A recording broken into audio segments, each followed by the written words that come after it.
Kailan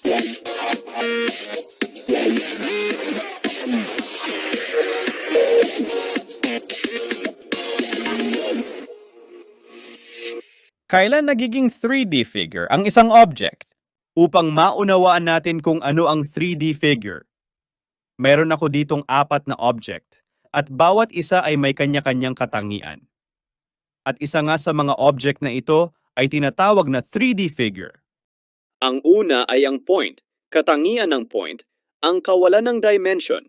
Wala itong length, wala itong face, wala itong edge, at hindi ito vertex.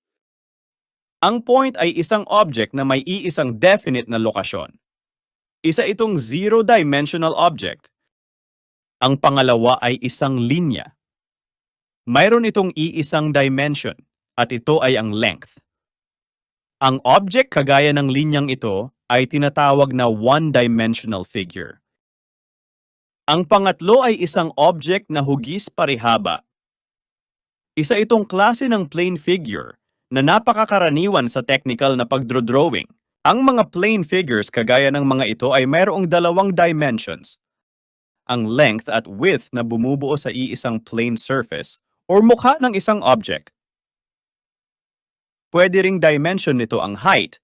Ang height dimension ay ginagamit kung ang object ay nakatayo, kagaya ng triangle na ito. Meron din itong mga vertices. Ang bilang ng vertices ay depende sa dami ng mga sided figures. Bukod sa vertices, meron din itong mga edges. Ang equilateral triangle na ito ay merong 3 edges at ang parallelogram namang ito ay 4. Ang mga plane figures, kagaya ng mga ito, ay tinatawag din bilang 2-dimensional figures. At ang pang-4 naman ay isang cube. Other term nito ay hexahedron. Ang cube o hexahedron ay isang halimbawa ng 3D figure dahil meron itong 3 dimensions. Ang mga 3D figures ay kilala din sa tawag na solid figures. Nagiging 3-dimensional figure ang isang object kung ito ay merong 3 dimensions. Ang tawag dito ay 3 principal dimensions. Ang 3 principal dimensions na ito ay ang width, height, at depth. Ang width dimension ay haba ng isang object mula sa right side portion hanggang sa left side portion ng isang object. Ang width dimension ay makikita sa front view, top view, rear view, at bottom view ng isang object.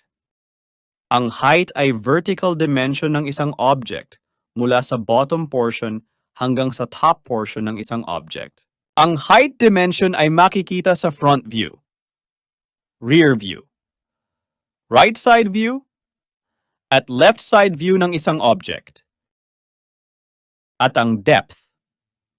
Tumutukoy naman ito sa haba ng isang object mula sa harapan o front portion hanggang sa likod o rear portion ng isang object. Ito ang tinutukoy na patatlong dimension. Kung wala ang depth dimension, hindi matatawag na 3-dimensional ang isang object. Ang depth dimension ay makikita sa top view, bottom view, right side view, at left side view ng isang object. Salamat sa inyong panonood. Sana ay may natutunan kayo sa videong ito. Hanggang sa muli.